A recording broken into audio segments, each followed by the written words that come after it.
राजकुमारी और चांद का खिलौना। एक राजा था। उसकी एक छोटी सी बेटी थी। वह उससे बहुत प्यार करता था। एक बार राजकुमारी बीमार पड़ गई। कई डॉक्टर बुलाए गए, लेकिन कोई भी उसका इलाज नहीं कर सका, क्योंकि उसकी बीमारी का ही पता नहीं चल पा रहा था। एक दिन राजा उदास होकर राजकुमारी से बोले, समझ में नहीं आ रहा है कि मैं क्या करूं। तुम्हारे इलाज के लिए कुछ भी करने के लिए तैयार हूं। फिर मेरे लिए चांद मंगवा दीजिए। मैं उससे खेलूंगी तो मेरी तबीयत ठीक हो जाएगी। ठीक है, मैं तुम्हारे लिए चांद मंगवाने का प्रबंध करता हूँ। राजा के दरबार में बहुत से योग्य व्यक्ति थे। सबसे पहले उन्होंने अपने प्रधानमंत्री को बुलाया और कहा, रानी बेटी को खेलने के लिए चांद चाहिए। आज नहीं तो कल रात तक जरूर आ जाना चाहिए। चांद? महाराज, मैं दुनिया के किसी भी कोने से कोई भी चीज मंगवा सकता हूँ, लेकिन चांद लाना मुश्किल है। राजा ने प्रधानमंत्री को तुरंत दरबार से जाने का आदेश दिया और कहा, जाओ प्रधान सेनापति को भेजो। प्रधान सेनापति के आने पर राजा ने उनसे भी चांद लाने के लिए कहा, पर प्रधान सेनापति ने भी अपनी असमर्थता व्यक्त करते हुए कई तर्क दिए और अंत में बोले, चांद को कोई भी नहीं ला सकता।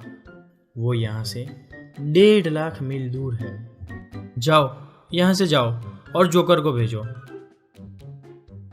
जोकर ने आते ही झुककर सलाम किया और पूछा, सरकार, आपने मुझे बुलाया?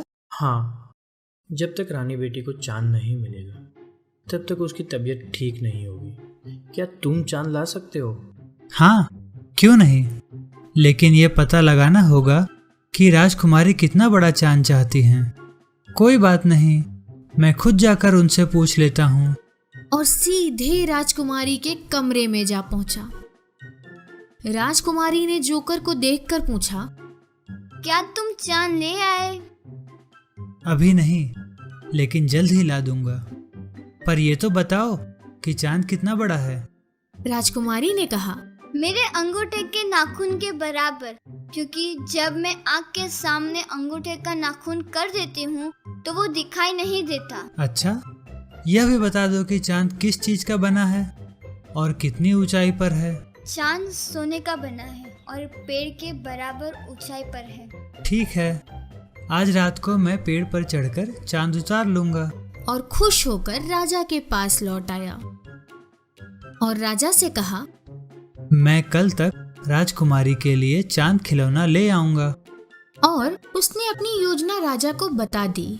राजा योजना सुनकर बहुत खुश हुए।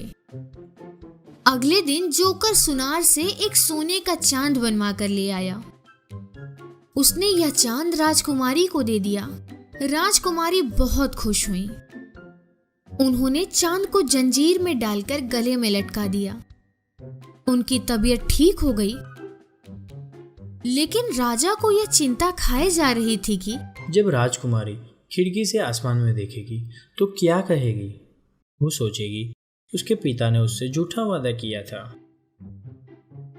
रात को जब चांद निकला तो राजकुमारी उसे देखने लगी। राजा और जोकर उनके कमरे में खड़े थे।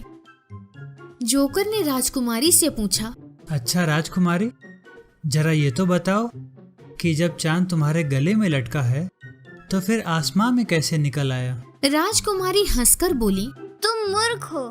जब मेरा एक दांत टूट जाता है तो दूसरा निकल आता है, उसी तरह दूसरा चांद निकल आया है। ये सुनकर राजा ने राहत की सांस ली और खुशी खुशी राजकुमारी के साथ खेलने लगे।